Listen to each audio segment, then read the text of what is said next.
Hey humans out there, I need your help. Humans Now and Then is in the running for a People's Choice Podcast Award under the Society category. If you love Humans Now and Then, please vote at podcastawards.com. That's podcastawards.com. Also, follow Humans Now and Then on Facebook, Instagram, and Twitter to be one of the first to learn more about the upcoming Season 2. I'll be sharing some exciting announcements soon, and you do not want to miss it. Let's dive into episode 23 of Humans Now and Then. In the age of COVID, many people discuss the opportunity for a new normal. However, how does a savvy organization shape that new normal?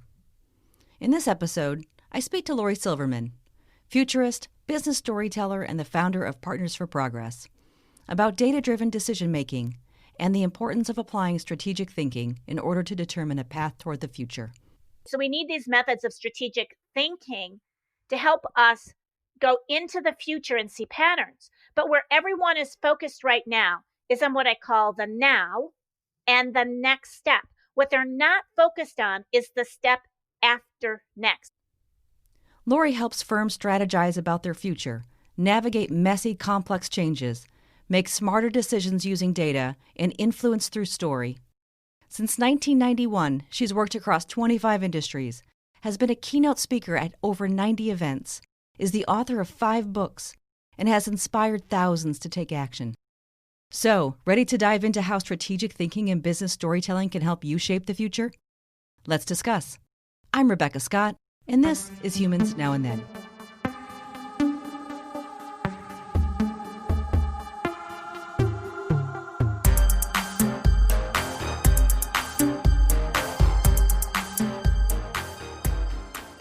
Lori Silverman, thank you for joining me. Thank you for the invitation. It's good to be with you. Yeah, I'm always excited to talk to you because we always have such great conversations, honest conversations, and always take something amazing out of those conversations as well. So, but I want to let the listeners in a little bit more about you. So why don't you share more about who Lori is to our listeners? Who Lori is actually became known to me last summer. Oh, I was asked by a colleague to do some videos about my background, and I had an epiphany during one of the tapings. And that was that if you look at the entirety of my career, which goes back over about 40 some years, that there's something that really stands out to me. And that is 3 times over my career, I've done the following. I've taken topics that don't register on Google Trends, and I help to bring them to the forefront. I don't actually make them mainstream because some of the topics still aren't mainstream, but I happen to, I have this knack for seeing gaps in what's going on and saying, is that something that would benefit from my involvement? So the first time I did it was in the total quality industry. After about 10 years of working in the industry as a consultant, I wrote a book with a colleague about the future of quality, and my former husband wrote a fable for us. And he called it How the Q Lost Its Tail, from total quality management to total organizational management. And that framework today still guides my practice. And then a couple years later, I was helping 2 women put together a book proposal for a book of stories for trainers. And one of the authors left the project when the initial contract came through. And that book, Stories Trainers Tell, turned into, well, even until today, 3 books, the largest action research study in the world relative to business storytelling. And I'm just starting to actually do more presentations on that. Again, people are like, wow, where have you been? I'm like, I've been here. You need to find me. And then the work that I'm doing today, which I've affectionately given the name Data Literacy 2.0. It's an umbrella term that encompasses things around collaborative data-informed decision-making, data storytelling 2.0, because I think that a lot of the materials that are coming out in that area aren't they don't recognize the work that's been done in business storytelling or the brain research. And then there's a lot of other pieces, the data culture piece, the enterprise core competence, and so on. So I'm starting to blaze new trails again. And I really believe it's this last piece. I mean, all of these form my legacy, but it's really this last piece that brings together everything I've ever done in my whole career. So I feel really blessed that my legacy has found me. That's amazing. What a great story. And I love the fact that it's kind of built you up to the place you're at today. I can definitely highly relate to kind of weaving together your story in a way that puts you in this place today that you feel like that's the place you belong. So that's fantastic. I think one of the interesting things is when you talk about like the data storytelling, you don't want to make the mistake that I made, listeners. I made this mistake before we started recording here on this conversation that Lori's about data. And she's like, oh, no, no, no, I'm not about data. I'm about decisions. And so why don't we talk a little bit about that kind of misperception? Like, what is it about, especially maybe this date and time? Now that we're dealing with significant disruption, decision making is very important. And some of those decisions will have to come quickly and sometimes with less information. So what would be your advice in relation to decision making during highly disrupted times? Well, I'll give you a couple of ideas and then you tell me which direction you'd like to go. Sure. What I tell people is data in and of itself is useless. It holds no value. People talk about the difference between monitoring and reporting and decision making, but quite frankly, to me, if you're only monitoring and reporting, you're missing out on that. All of the data that you collect has to be for decisions. Otherwise, it doesn't do any good to sit there. And we've learned this right now. So I remember being at a conference in November of 2018, and there were a lot of speakers talking about creating data marketplaces, which is how do we take all the data in the organization, make certain it's clean, and put it into a repository so anytime someone needs it, they can grab it. Well, guess what? All that data today is suspect, and most of it's useless. There was a day that happened, but now if you're a small business, that day was whatever day in your community shelter at home happened. But if you're a global entity, such as Alibaba or Walmart or Amazon, though there were multiple days like that, right? And all the data you had in your historical databases or in your machine learning models, it took anomalies out. And right now, all we have are anomalies. And so how can you forecast from historical data? You can't. But yet, I was on a webinar a couple of weeks ago with 4 leaders in the analytics industry. One was in the grocery store business, and they're like, yeah, we're still trying with our business leaders to use the old data to tell them what's going to happen. And I'm like, are you serious? Like, this is crazy. Or someone the other day said, yeah, on one of my charts, one of my analytic charts, I thought, wow, I should note the day that things changed for our business and start to write on the chart what's different. And my thought was, we've been doing that for years in statistical process control, SPC. What are you telling me about? Of course you would note those shifts. Or even this morning, I was looking at some data. You're going to love this. It was on COVID. And is shutting down, or is the reopening of cities in the US working? And I almost fell off my chair when the report said, well, we went back 14 days and we took one 7-day period, and then we compared it to the last 7-day period to see if there was a shift. And I'm like, that's not the way I would be doing it. I mean, it's like you can't do compare contrast that way. And they even said, well, to smooth out the data.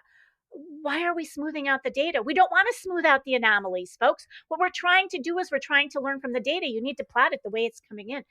So I have been focused for the last, oh my gosh, well, at least since I was 30 years old, and I'm not 30 anymore, on decision making. But it's only been in the last like 5-6 years that it's really come back full circle into my life.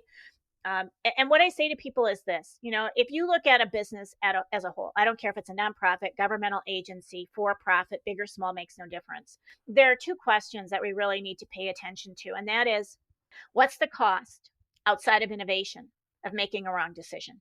And to your point, the cost is really high right now. And the second question is, even if we make a right decision, what's the cost of not fully implementing it? Because if we can't implement it, and today, if we cannot implement it fast, then we've got another issue because we're not able to iterate fast enough. So to me, those are the things we need to start talking about. And along with that, I think where my love is, and I'm hoping, this is my dream, okay? My dream is that organizations will move in this direction. I want them to embrace, just like they've embraced for everything else in life, a agile method for doing things, or waterfall for project management, or a combination hybrid model for those things. I want them to start to embrace a robust step-by-step process for collaborative data-informed decision-making. Because until we do that, until we teach that to everyone, I don't care how much data you throw at people, if they are not empowered to make decisions, and if they're not using the same steps to go about making the decisions, how in the heck can they collaborate? And how can they do it fast and smarter? Right. So many interesting parallels there too. When you think about um, the rapid pace of change, right? So businesses are moving very fast, people are moving very fast, and as I'm sure you've seen, if you try to link up, strategic direction to strategic execution, there's an age-old gap that ends up kind of widening. Even I think in this current circumstance, you've got companies at different ends of the spectrum on where they fit in relation to executing the strategy they envisioned maybe last fall or whatever. Now, getting in this highly disrupted world, the whole game has changed. Some companies go down the path that we're going to stay down the course that we wrote out last year. Other companies finding ways to become more maybe nimble and kind of react and adjust course as needed. So what's your thought around that? What can companies do to help kind of close that gap between strategy and execution, or even just completely change their direction if necessary? Well, what they're all forgetting to do is something that no one talks about. I actually teach a graduate class on that, and that is strategic thinking. So strategic thinking, if you were to draw a picture on a piece of paper, in the center of a picture, I would first draw like a big square, a big circle, but in the center of it, I'd put strategic thinking. And then emanating out of strategic thinking are things like visioning, or emanating out of strategic thinking is strategy formulation, or emanating out of it is strategic planning or strategic execution. And you cannot do those four things well unless you're doing strategic thinking. So what's happened today is the following, and I'm going to use the phrase that McKinsey uses. They talk about the next normal, not the new normal, the next normal. Because what we have known forever and ever, for those of us who are strategists and futurists, and that's an area I've worked in for a long time, is that the world has always been complex. It's always been complicated. It's always been volatile. It's always been uncertain, right? So we need these methods of strategic thinking to help us go into the future and see patterns. But where everyone is focused right now is on what I call the now and the next step. What they're not focused on is the step after next. And the step after next, now for some companies, they might say, well, now is today, next step is tomorrow, step after next is like a week from now. And I'm like, ooh, not far enough out. Not far enough out, because that's a very myopic view of the world. So with organizations that I've worked with, and even on large programs, we've done this, like when the programs have gotten stuck and I've been brought in to help them, is I've said, let's stop, let's take just a brief time out, and let's talk about 10 years in the future. For now, it'll be like the year 2030. Let's understand life in 2030, and then look at the implications back to what you're doing today and build that in. That's what we call foresight versus forecasting. You cannot forecast the future. You just can't, because you'll never see what the future is going to look like in its totality. But if I stand in the future, 2030, or some of my clients are looking at 2040, now they're not saying, well, here's one world. They're saying here are multiple realities that could play out, right? Here are multiple possibilities, multiple probabilities. But then they can backcast toward today and say, what are the implications to today? And marry that data with what they know today. So I think the dilemma that organizations have, think about this, because this is a huge dilemma. They can't forecast off of historical data, right? So all they've got is maybe data from what? The last month. And if they don't have any foresight data, what are they doing? They're drowning in the now. They're drowning in the now. They have no ability to kind of lift their head up. Now, what's interesting is, and I remember this date because I mentioned this in another program recently. On Friday, May 1st, I had CNBC on in the background. When I work, it kind of drowns out like the noise. And I heard the CEO of Saks Fifth Avenue. His name, I think, is it's either Steve or Scott Metrick. I can't remember what his first name is. But he said exactly what I've just said, because the host said to him, how are you doing? You are in the department store industry. He said, no, we're not. No, we're not. He said, Neiman Marcus is in the department store industry. And oh, by the way, they're going bankrupt.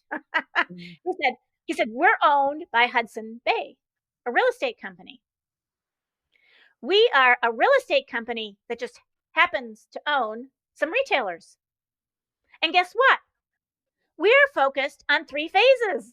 And I'm like, okay, what are those phases? He says, the now, which is the present moment. I'm like, oh my gosh. Oh my gosh. He says re-entry, which is his next step, right? The first re-entry for some companies was how do we immediately pivot? But now it's like reopening. He said, but we have not lost sight of the future.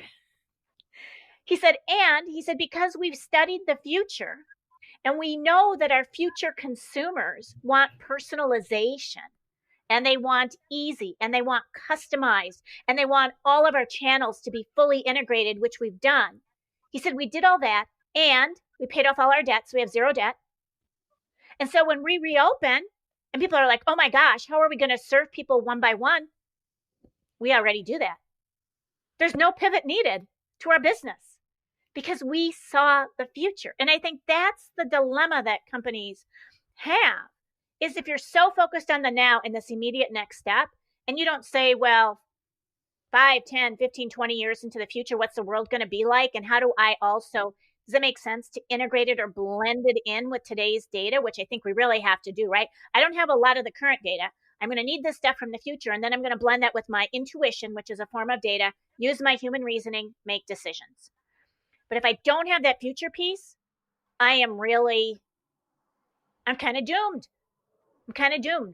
I mean, if you want an example, I can give you one because there's one that kind of stands out to me if you're interested. Go for it. Sure. So Dan Burris, who's a technology futurist who I absolutely adore, he was talking on a recent show of his about being called by the convenience store industry.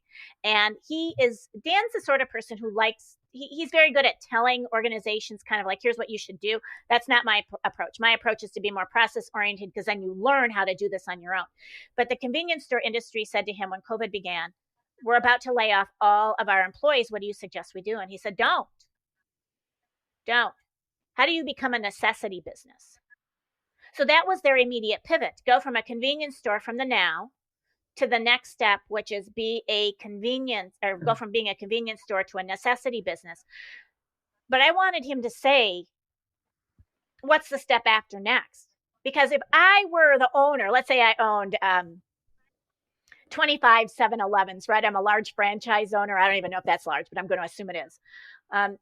What's my step after next? Do I go back to being a convenience store? Do I stay a necessity store? Should I become something else? I mean, what should I become? And now the reason I say this is because when I was working for another consulting firm, and this will take me back, I think I was like 32 or 33 years old. I was sent to Japan to study Deming Prize-winning companies because I was involved in the quality movement. And I was there for a number of weeks. And one of the organizations that we went to visit was the Spa Hawaiian Resort. And as we were having dinner on the first night and listening to the general manager speak, he said, we used to be the Joban Coal Mining Company. And I thought to myself, how did you move from being the Joban Coal Mining Company to the Spa Hawaiian Resort? And he actually went on to explain that story. It's actually, I looked just recently on their website. All the steps are on there, not the backstory that I know, but the steps that are more public information.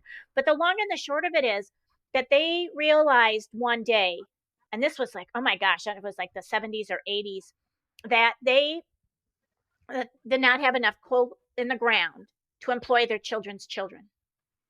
And that coal might not be the healthiest way to fuel a country. Mm. So they sat back because they had the luxury of time. That's what strategic thinking is all about, is having the ability to think, not make decisions, just to think and reflect. And so they reflected on a number of different dynamics all the way through the company. What is it about the land that we have? Well, it's rolling hills, it's not mountains. What is it about mining that happens? Well, we often hit hot springs. What will the future consumers of Japan want? what are they looking for now that they can't have? And they thought out that 100 years, and then they realized that they needed to bring Hawaii to Japan. And so I would be saying that to the convenience stores. What is it that your future consumers need you to become? That's the step after next. But it's not like tomorrow. It's like 2025, 2030. But if you look out really, really far, what I've known with my clients is that you see things that you never thought you would identify. And for someone like me, I have clients in the early 2000s who identified pandemics and a series of pandemics. So none of this is a surprise to us. It's just that we couldn't predict the timing of it. Yeah, I've heard that more and more recently, that there were a lot of people that predicted this was coming and tried to push investments and focus in the area of minimize the impact of what was going to be an inevitable pandemic that would happen at some point. And now here we are. Yeah, it's ironic. A couple of years ago, I was speaking on the same docket as the physician who cured the first Ebola patient in the U.S. And when he was finished, he heard me speak. And then when he was finished speaking, he came up to me and he said, I have something to tell you. He said, the sad part of the work that we're doing is that my budget's already being cut back. And that's even before we knew what to do about Ebola. And he said, they just don't get it, Lori. I don't understand. Because what he was asking me was, how does story factor in? How does business storytelling help us to influence change in the world? And unfortunately, there are a lot of people, the adage is, it's like putting you're an ostrich and you put your head in the sand. I sometimes think it's worse than that. It's not even that you put your head in the sand, right? You just choose.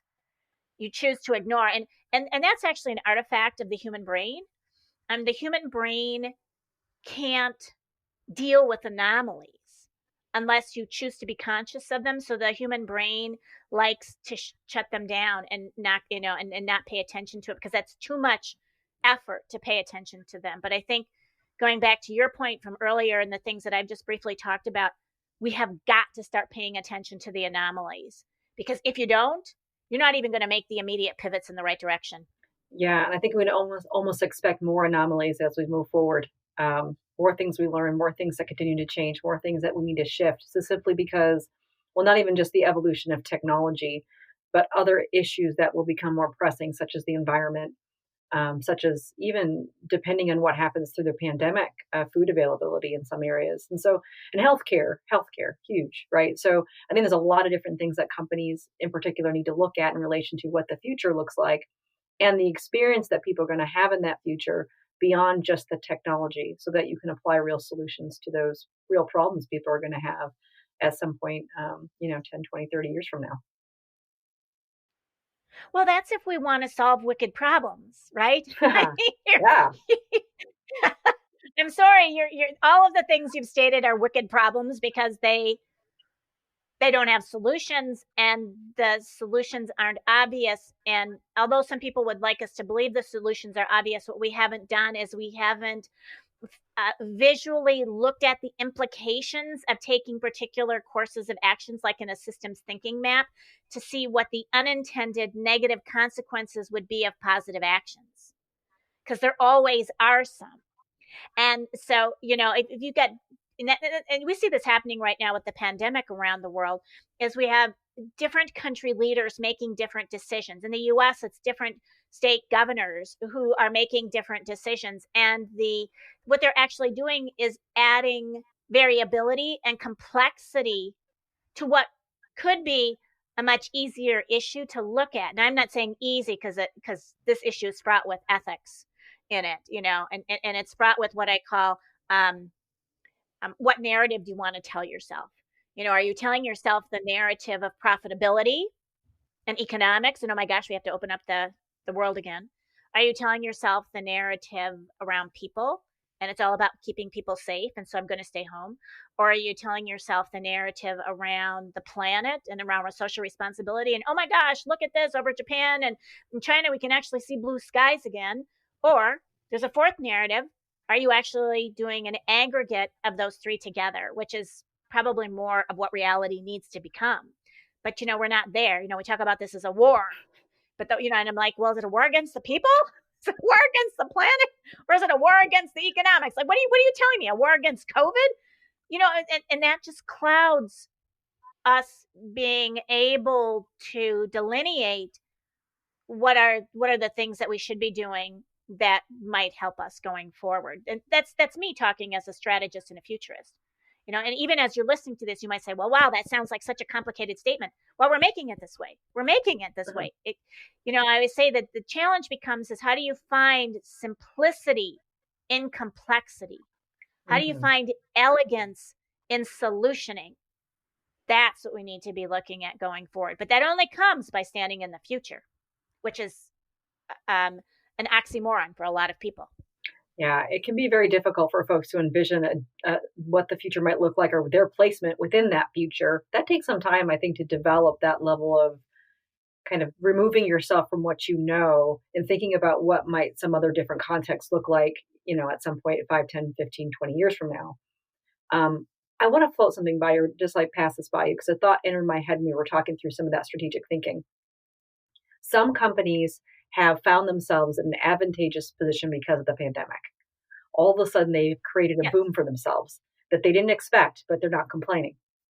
How do these businesses not fall into the trap of getting too complacent around their instant success and really think again forward into the future in potentially a post-pandemic world? How do they maintain some level of business structure, business success, so they don't end up, I guess, crashing at some point? Well, all successful companies become mediocre and complacent. I'm sorry. I have worked with some of the most successful organizations because they've become complacent. And they're still making a ton of money and they know that they're doomed going forward. But, it's that success blinds us to the need to take future action, especially today, because we don't want to embrace that we need to do continual improvement. We continually need to be looking forward, right? So that's one of the dilemmas. That's a mindset issue.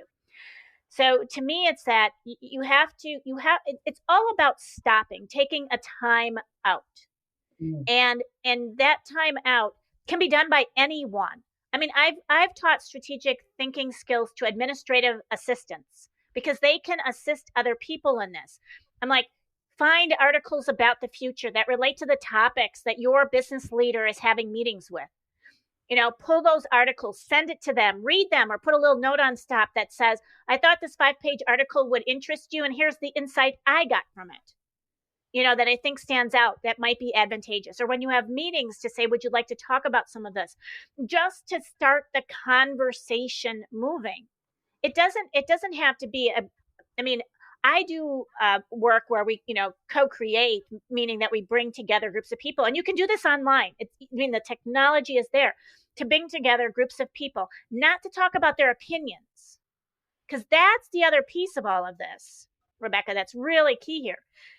If you bring people together to talk about their opinions, all you're doing is forecasting off of what they already know.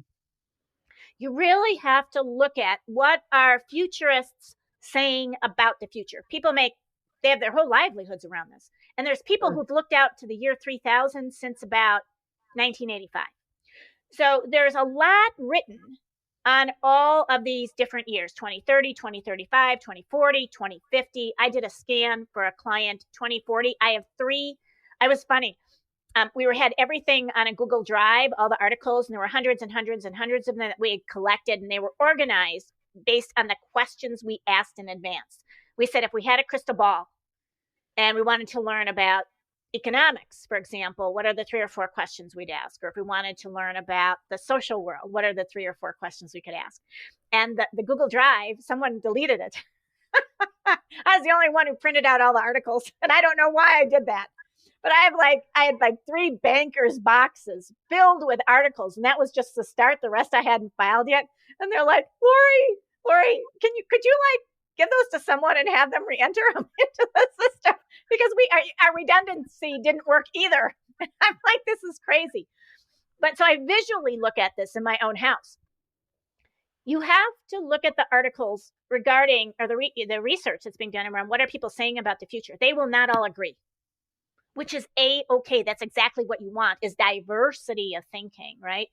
And then what you have to do is you have to do two things as an organization. You have to say, how do we make sense out of them? And what meaning do these hold for us? And it's that synthesis skill set. And that can be facilitated for people where, and I do this as a facilitator myself, is how do we bring together people? They read all these pieces and they're like going, wow, this is really amazing. But my comment to them is, what's it saying to you? What are the implications to what you're doing? What's the implications to the business overall? What's the implications to society? Let's start dealing with those. So we're not arguing with each other. We're arguing with this stuff that we've collected. And we don't have to agree, because that's part of the beauty of this, right? Is that it could go a number of different ways. But then what I say to people is, what are you going to start to watch? What signals, we call them perking signals, are you going to start to watch in the environment that are going to signal you about if we're going direction A or direction B or direction F or direction X? Because you have to start to monitor that. All of these possibilities are going to happen in some fashion, right? But they're going to come together in a new whole. And if you don't start monitoring some of these signals that are critical to your business and saying, here's what's happening, and having ongoing conversations about them, you won't be able to do some of these shorter term pivots. And there's going to be a lot of them that are needed. But you never want to lose sight of the longer term. Right. So very important. One of the other things that popped in my head, just thinking about kind of people in a workplace. Mm-hmm. And you talked about the importance, again, of having some time and focus set aside to think forward into the future. Use your strategic thinking. Use some level of foresight to think about potential outcomes based on your current trajectories and what you expect to happen in the future, or what the potential environment will look like, what your customers' needs are, and so forth. One of the things that I've seen in organizations that can disrupt that focus is what folks are actually rewarded for in the work environment. You know what I'm talking about. Yeah. So let's talk about that. How can the reward structure in an organization kind of disrupt that, I guess, motivation, or maybe that mindset towards really thinking forward into the future? Well, we're not rewarded on process. We're rewarded on results. Mm-hmm. And we're rewarded on immediate results. And I think what you're talking about is, this is a process of strategic thinking. And for me, I don't wait for permission to do this in an organization. Even when I was a leader in healthcare, I just said to my group, we're going to do it. And I'll give you an example of a group that did and how they got around some of this. It was very interesting. I was working with the media group of a very, very, very large insurance company. I mean, probably now in the Fortune 250 or even the Fortune 100. They might be in the Fortune 100. And they wanted to do this foresight work. Let's do an environmental scan. They looked out 10 years. Let's do some scenario work. And I'm thinking to myself, this is really interesting. When I got the request, why would a media group want to do this? And the head of the group said to me, because we video all the C-suite leaders all the time, and we're in one-on-one conversations with them. And we see them when they're trying to put together their presentations, struggling to say what's going on and what's happening here. And so we see ourselves as resources. I thought, this is brilliant. Think about this. This is absolutely brilliant, right? And they said, we're not rewarded for this. Our performance appraisal system doesn't reward us for this. But where we get rewarded is that when someone's sitting on a chair and we're videotaping them, and in between time we're having conversations, we might raise particular topics. They might ask a question to nobody, just like, I forgot to look that up. And we can say, let us tell you what we learned when we did our process. And we have been able, that group was able to influence the thinking of the C-suite leaders. Right? And it was not a formal thing that they did. And the leader of the group said, my job is to buffer my people from all the things in the organization that prevent them from doing this work. And that even went so far as when they scheduled the meetings with me and the pre-work and things, we didn't call it foresight work. We just called it something else. So that someone looked at their calendar, right? They wouldn't try to remove the meeting or say, what the heck is really going on? Now, we informed their C-suite leader what was going on, and that person was very appreciative of the work and sat in on a lot of the meetings. But we made it so that we weren't stopped. along the way. But, think about this like at a program level, for example, or at a project level. This is work that should be going on right up front. And because what you don't want to have happen, and again, you're not going to be rewarded for this, right? So you're going to have to say this is part of us either doing our business case or part of us doing I don't know if people use charter documents. Like all organizations call these things different, but whatever you're going to be doing up front to lay out the scope of your work, is that what you don't want to have happen is something as simple as the following. I remember I taught for 10 years at UW Milwaukee in their project management certificate program. And I remember a man who was in one of my classes saying to me that he was working. There were two parts of an initiative that were going on. It was a manufacturing facility. They were bringing forward a new line for manufacturing. And what management said is, if we're going to bring forward this new line and we're going to grow our business, we should probably house it in a different building. Okay. And he said what happened is that when both of these projects came to fruition and they went to move the manufacturing line to the new facility, it didn't fit. I mean, it's as simple as that. Like, you didn't, like, how did you not align these two things internally, right? That's from a systems perspective. But then even more so was when you finished these two initiatives under a larger program, had the world changed? So if it took you 3 years to do this, just for sake of an example, the world that you're putting this into now, has that future world changed? Think about this with companies and their strategies. There are some innovations that some companies had on their books that they've probably been working on 1 or 2 or 3 years that don't fit post-COVID. And then there are some organizations that people tell me about, and I can't name them, who saw this as an opportunity to go, yes, that strategy that we thought would work over here, the future just got accelerated. And since the world's eyes aren't on us as a for-profit business and our stock price, everybody's like, busy with other things. Let's take the next couple of months and ramp that up. So when we get to whatever the next normal is, and the next normal and the next normal, we're actually ready to go. Now, we haven't seen those things come out yet, but I guarantee you in the next few months we will. But they are organizations who have a different mindset around what you're talking about in terms of what are we rewarding, right? We reward innovation, we reward strategic thinking, but those who don't, which most don't, if you look at job descriptions, if you look at performance appraisals, you don't see strategic thinking in them. Yet, if you look at what is the most needed skill that business leaders talk about, strategic thinking will always be in the top 10. So there's a disconnect. Mm-hmm. I had waves about focusing on job descriptions. I find it fascinating because companies will seem to acknowledge the things that are realistic, but tend to go back on kind of legacy job descriptions that have been around for some time and kind of recycle those, and then suddenly realize maybe this isn't exactly what I was looking for, or maybe I'm looking for a person that doesn't actually exist in the real world, and wondering why they're having a hard time finding that person. Yeah. Well, I think there's another piece to this, though, that just dawned on me as you were talking. Hiring more and more data scientists and more data analytics and more data engineering staff is the opposite of what I'm talking about. So it's not just that the performance systems are the challenge right now. It's that the data folks are taking us down the wrong path because they're not schooled in strategic thinking. And they're schooled in evidence and in the immediate and in the past. And until we can get them, and that's where some of my efforts have been recently. I actually did find a guy. He moved from the UK to Australia recently, and he actually knows strategic thinking. That's a rarity. I mean, I don't know how to make that happen. I'm just putting that out there.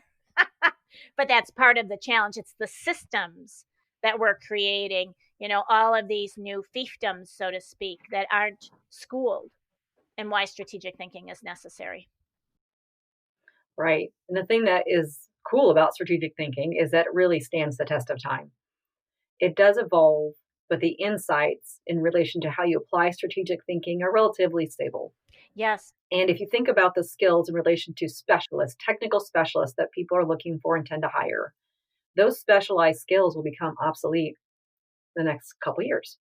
And so then you're looking at needing to rehire, needing to reskill, upskill, and those kind of things. And so it's an interesting thing to hear companies talk about, what kind of employee do we need? What do we call them? Do we call them a T-shaped employee? Do we call them? But it doesn't really matter what you call them. What matters is that they meet the needs of your business today and in the future. And if you ignore that future, it will be at your peril. Well, I think let's take it to the level of the individual, to you and me. And I use myself as an example here.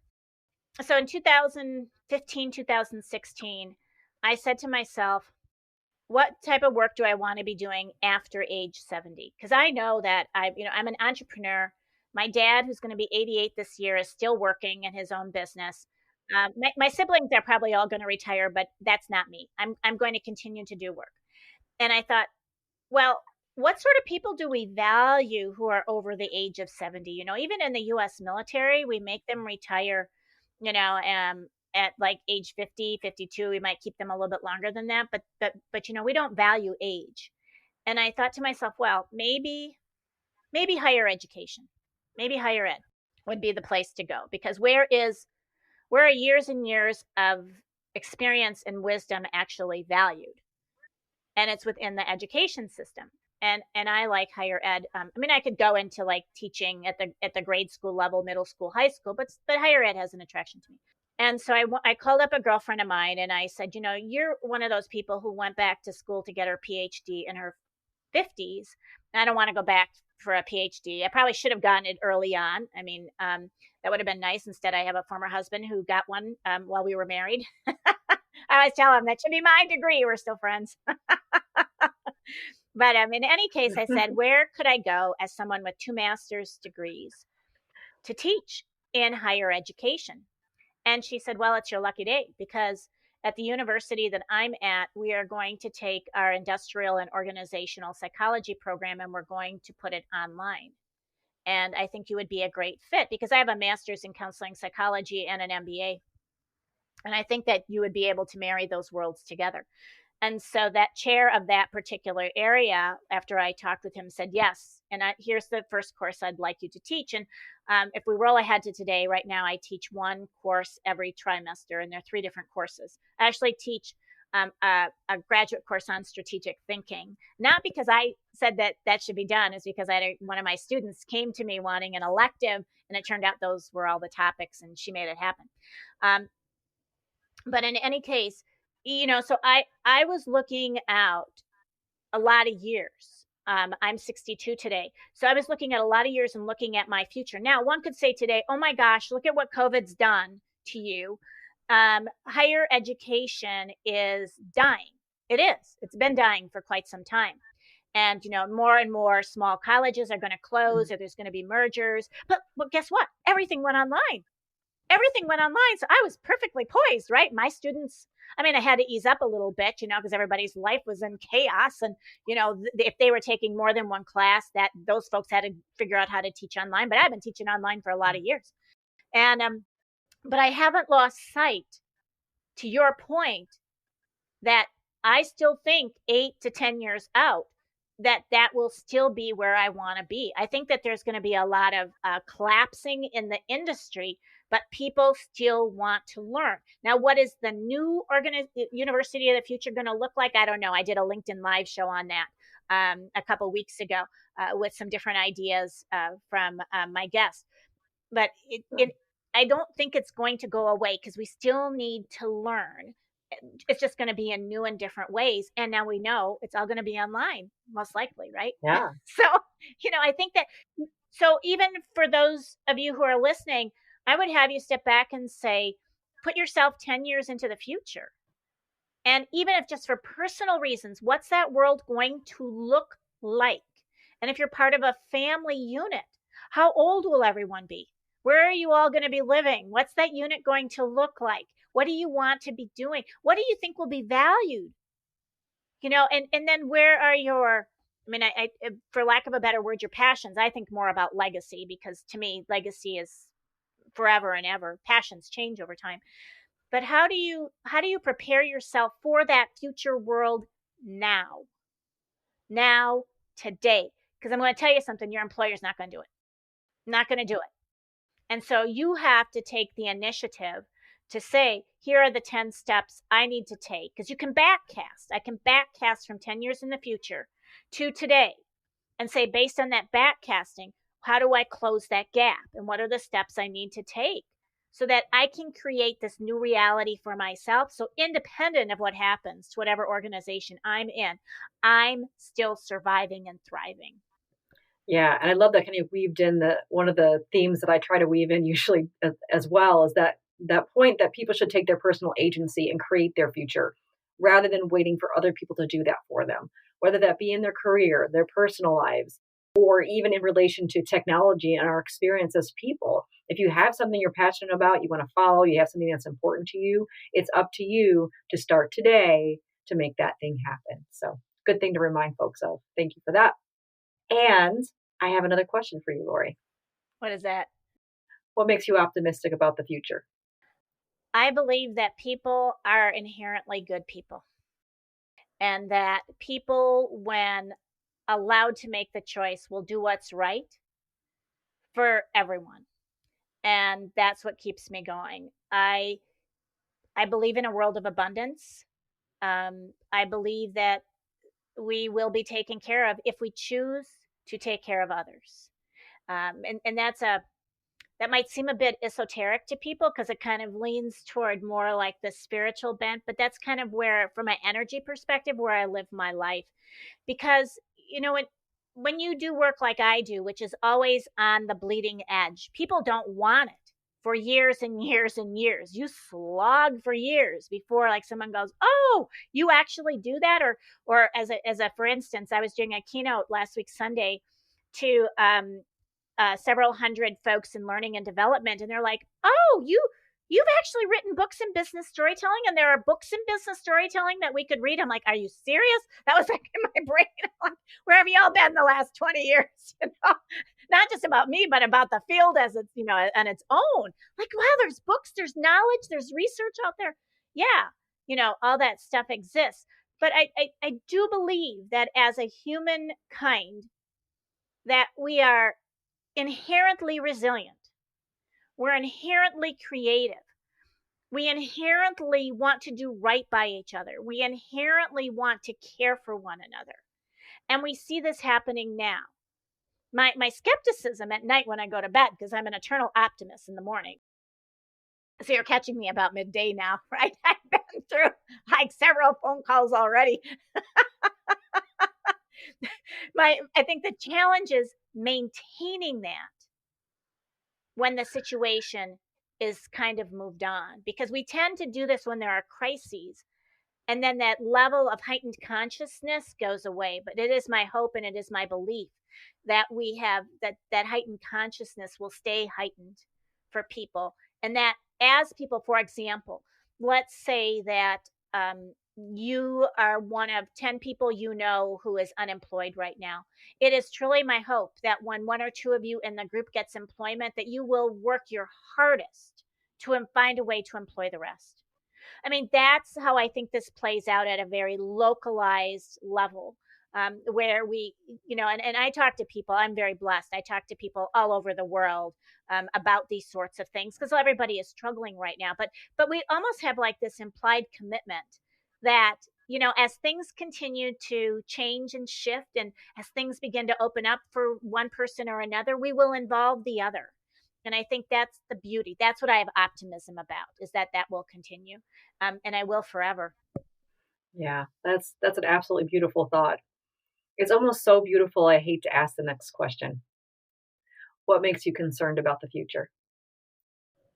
What makes me concerned? Well, I think it goes back to something I said earlier within organizations, and that is that we will somehow think that we can continue to forecast off of data that has no meaning anymore. Which will cause us to make a whole bunch of wrong decisions, a slew of wrong decisions. But the challenge is we probably won't see the results of those for 5 to 10 years. And so we may already be gone. And that bothers me because it'll be the leaders who are gone, but the employees who will still be there, who will suffer severely from that. Because I always tell people, when a decision is made inside of an enterprise, I don't care what size it is, that decision impacts you about 10 years later, maybe 7 to 10 year range. So that's the first thing that concerns me, that I want to wake up all of the data scientists, data analytics, chief data officers in the world and say, wake up, folks. Everything you've been putting your money into isn't going to help us going forward. And I know that that's a very harsh thing to say in the analytics community, that we need to shift from the data to shift to the decision making processes. Let's hone how we help people to make decisions, because they're not going to be perfect. They never have been perfect. And even more so now, as we think about like what is the current data telling us a little bit about what we can project.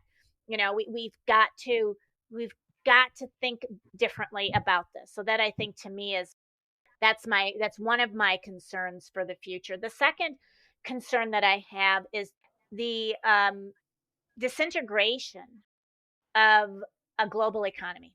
I know that might sound weird, but I just had someone, and I haven't read it yet, put a group text message together inside of LinkedIn to read an article from a very well-known and well-regarded group that is starting to talk about this, that they actually want it to fracture. That bothers me immensely. But it almost all has to happen. And here's the challenge we have is the supply chains have been disrupted. And so if your supply chains were worldwide, you are in one world of hurt right now. But the other, I have one other concern, if it's okay to state it. This is a new one. There's a series of events called Humanity Rising. It's sponsored by Ubiquity University and a number of other organizations around the world. There's several hundred speakers who are going to speak about like what's the world going to look like post-COVID. And when I was talking with the founder of Ubiquity University yesterday, and he said to me, like, what's the topic you want to speak about? I just finished a phone call with a colleague in Scotland, and he had said to me that he and his wife were talking about a subject, and what did I think about it? And the subject was, he said, you know how you've been describing how immensely challenging it is for you and for your colleagues? And he goes, and I'm finding this too, because he was saying how he needed to shut down his business in order to go internal. He had to make this very tough choice. And he said, it's almost as though COVID has put a layer on top of trust. And I said, what do you mean? And he said, it's almost like the fourth wall. And I said, oh, the fourth wall at the theater that an actor never breaks. He said, well, yes. I said, well, I go to a lot of theater in New York and in London.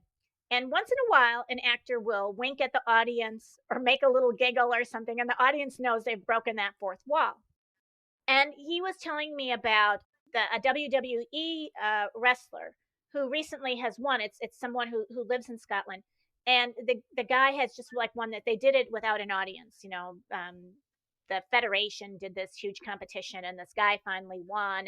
And how he went up to the camera person, and he had tears in his eyes. He was starting to cry, and he pointed at those of us, you and I, who were watching, and he said, this is for you. He broke the fourth wall. And I had this epiphany as he was talking. I said, so what you're saying is trust is a lot harder to build. There's something about, it's not like I can just reach out to you and you will want to engage in conversation. I actually have to go through several more layers. Now, I don't know how I'm going to talk about this, but it dawned on me yesterday. It's like, well, the masks we put on our faces prevent people from seeing most of our face. So they can't pick up on all the nonverbals. They can't see when I'm smiling unless they know to look at the nuances in my eyes. They might not even be able to hear me as clearly as they could before. All these things that we're having to put in the name of protecting people is going to disintegrate trust. And that, I don't know what we're going to do about it. I have some of my own ideas, but I would love to hear from other people as well. It's like, what do we do about this? How do we forge relationships? Because that's all we got right now.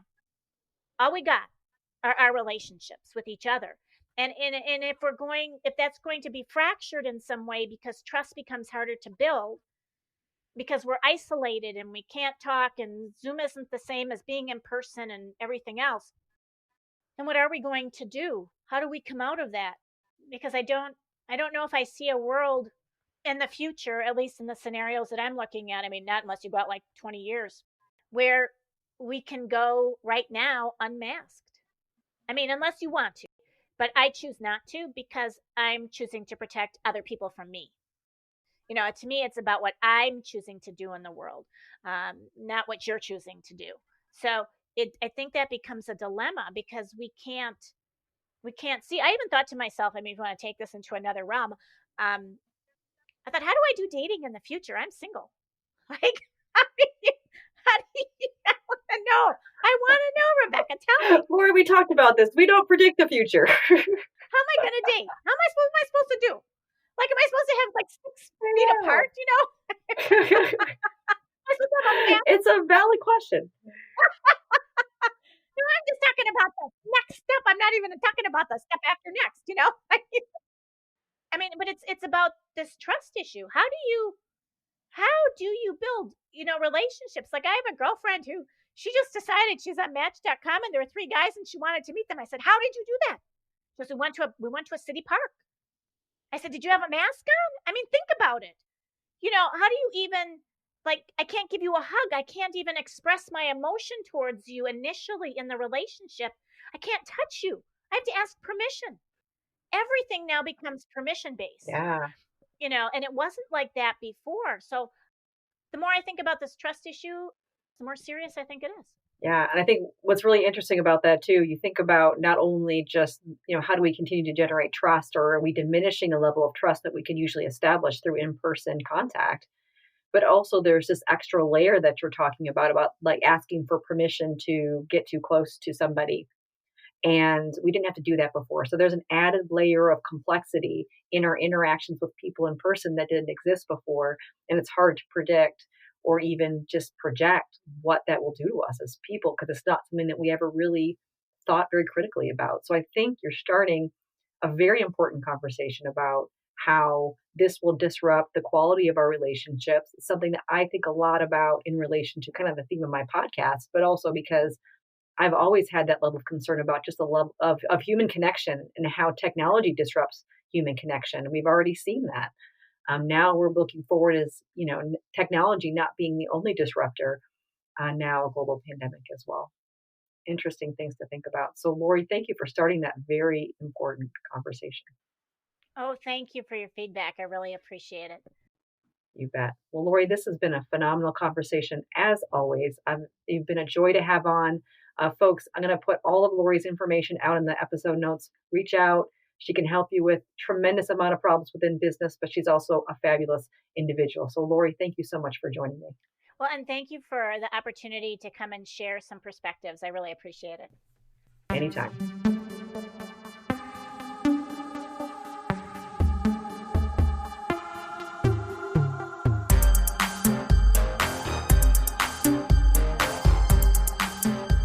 Lori is an energizing force who challenges people and organizations to build their story beyond the present, guiding them to define the step after next so that they can shape the next normal. She reminds us that the data we hold is only as good as the decisions we're able to make, and that remaining too focused on the present puts us at risk for missing the opportunities of the future. While Lori has been at this for over 30 years, her work not only remains relevant, but becomes more critical. If a global pandemic has taught us anything, we can expect that large disruptions will continue to occur and that we will need to adjust to prepare for what lies ahead. Over the last few months, I've heard others refer to this time as unforeseen, that we could not have known this would happen. While we would not have predicted the timing or the scope, the potential for a global pandemic has been foreseen for years. There are scientists that have dedicated their careers to preparing for this scenario, as well as other scenarios that we could encounter in the future. So, what about the other potential futures we may encounter? Are we prepared to navigate to the next normal and beyond? Are we equipped to adjust to technological advancements like Neuralink, to rising sea levels, to future political or social unrest, and many others? Are you thinking about the trends of the future? Anticipating what your customers might need based on data-driven projections? Are you deciding not only what you need to do to adjust to today, but what you need to do to shape a better future? There is no better time than now. So, go on. Go help shape the future. To To learn more about Lori Silverman and her amazing work, go to business-storytelling.com. That's business-storytelling.com. You can also reach out to Lori by emailing Lori at business-storytelling.com. I am Rebecca Scott, and this has been Humans Now and Then, hosted and produced by Rebecca Scott. Music by Ryan Sullivan, Rebecca Scott, and Victoria Scott. Credits and resources from this episode can be found in the episode notes at humansnowandthen.com. Thank you for listening.